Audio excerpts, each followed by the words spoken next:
Hey guys, this is Bry. Welcome back to the Barn Studio. Top 3 Philosopher's Notes edition. Those are 500 of my favorite books, 600 Philosopher's Notes. And what I'm going to work on this morning, which is my top 3 favorite books of all time, which is The Tools, Deep Work, Happy Together, and I think this is going to be the last one of these number ones for a while. I'm going to press the pause button. I got a lot to do. Focusing on these top 3s, getting the PNTVs, crushing. I've enjoyed these.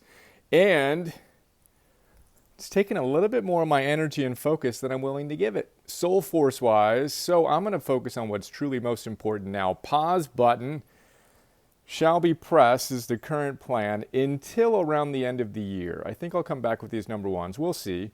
But I think I'll come back with these around the end of the year so we can make sure we kick off 2021 strong. In the meantime, on October 1st, we're going to launch the top 3 series. So this is what I was working on this morning. It's a big stack. Top 3 favorite books of all time. There you go. Then we're going to do the top 3 ancient wisdom books of all time today. And then the top 3 habits books of all time today. Top 3 nutrition books. And then weight loss. This was really fun to do. The two go together, but they're distinct. If you need to lose weight, there's a few books I recommend. And then general nutrition as well. And of course, we'll talk about the optimized food rules. And that's today's deep work block times 2. And then it's hitting it for the next set. Yes, there's that. Let's recommit. Today is a day of recommitment.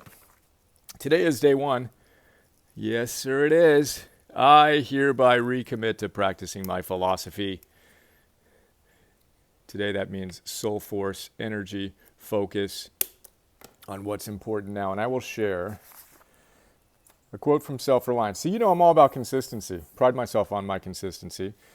But there's sometimes when consistency can get in the way. And you need to look at the data that's arising. And for me, this was just starting to take up a decent chunk of my time uploading it. It was getting me more online than I wanted to be. And realized, you know what? It's an awesome idea. I'll come back to it. I think we'll do some more of them. But for now, I've got some other stuff that's more important. So, I don't want to have foolish consistency.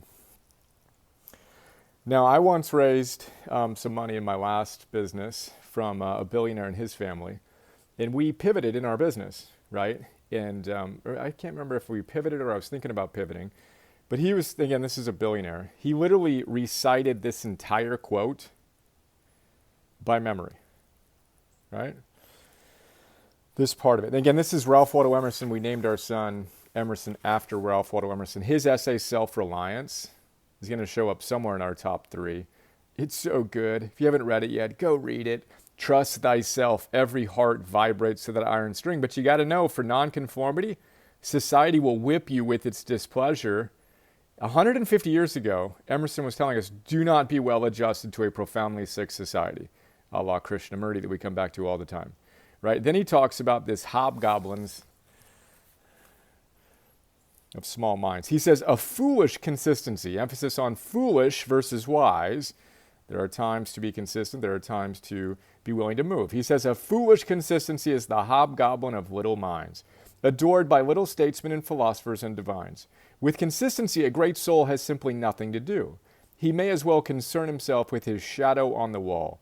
Speak what you think now in hard words, and tomorrow speak what tomorrow thinks in hard words again, though it contradict everything you said today. So you shall be sure to be misunderstood. Is it so bad, then, to be misunderstood? Pythagoras was misunderstood, and Socrates and Jesus and Luther and Copernicus and Galileo and Newton and every pure and wise spirit that ever took flesh. To be great is to be misunderstood. End quote. Mic drop from Ralph Waldo Emerson. Now again, there's wise consistency, there's foolish consistency. I think we probably have a +1 on that somewhere. There you go. Final number 1 for a while. Oh, I got to give a shout out to Calman on our team who recommended The Social Dilemma. Wow. Mind-blowing documentary. I'm 15 or 20 minutes into it. Check it out. We talk all the time about conquering digital addiction. We've got Cal Newport's Digital Minimalism 101 and notes, etc. The Social Dilemma on Netflix. If you haven't watched it yet or heard of it yet, go check that out.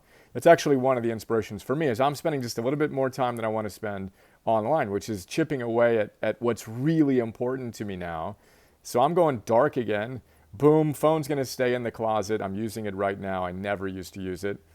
Not going to see me on YouTube anymore. Love you, miss you, hang out virtually. And yeah, technology is an important thing to continue to master. Check out Social Dilemma. Cal, man, thanks for being awesome. That is all for today. Cannot wait. Step back. I like seeing this little stack. Cannot wait to share my top 3. We're going to have 30 different top 3s, basically on every single aspect, not every single, but a broad range of aspects of optimizing our lives, starting with the fundamentals that we've talked about, right? So we've got, I'm really excited actually about the 30 different categories. So all time, and then habits, ancient wisdom, modern science, nutrition, fitness, sleeping, breathing, focusing, celebrating. And then I've got the printout somewhere, top Navy SEAL books, top productivity books, top let's do this, like Marie Forleo's Everything is Figure Outable, Jim Quick's Limitless, 5-second rule. We're going to have fun with that. October 1st, you can go to, the team is working on the page for it now, optimize.me/top3 will be where that lives. And as always, free trial at optimize.me. Fired up. Let's finish this year strong. What's important to you? Truly, what are your soul goals in life? What do you want to achieve in your life? How can you break that down into the number one goal that you have through the end of the year? What are you going to do in 2021 that's going to make you proud? How about 2022? What do the next 2, 3, 4, 5 years look like? Get clear on that. And then cultivate your soul force, energy times focus times what's important now, consistently on what's truly most important. When? As always, today. All right, love you, appreciate you. Look forward to seeing you in other contexts. For now, see you.